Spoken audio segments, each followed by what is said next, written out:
The sing-along was a popular television theme program, wasn't it? Sing-alongs on TV. It is. It used to be, and still it is. I had the privilege of working with Einat Sarof, who's till now Her Majesty of sing-along in Tel Aviv, and that's the school I got my education. So Einat sang all over and still sings all over Israel. There was no single spot that we didn't visited. Wow. And the last year, I worked with Einat. We did like more than 500 gigs the same year all over the world. So, and since then, she probably grew even more. So yeah. So that was my school. That's where I got my musical sing-along education.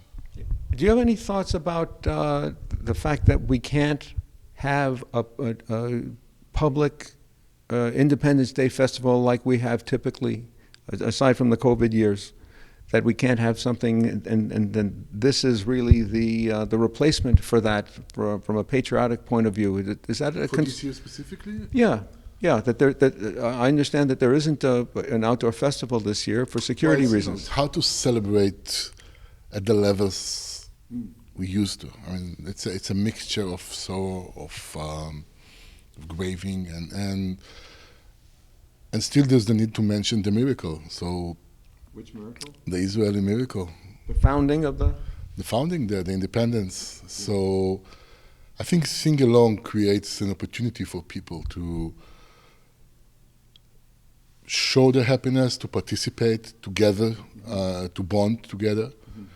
And for this year, I think it's a great method, if you will, a platform for people to engage together, to sing,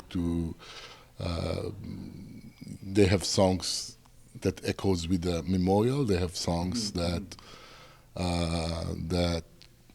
encourage the bravery, the heroism, and it all comes together very nicely this year.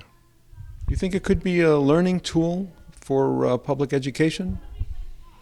For Jewish children, for instance, who are facing questions of the legitimacy? Well, I wouldn't know. I can share with you a thought I had during this evening specifically, and it was very clear that the audience is, mostly elderly, and the thought was, how do we preserve and bring new audience that would continue the legacy? Right.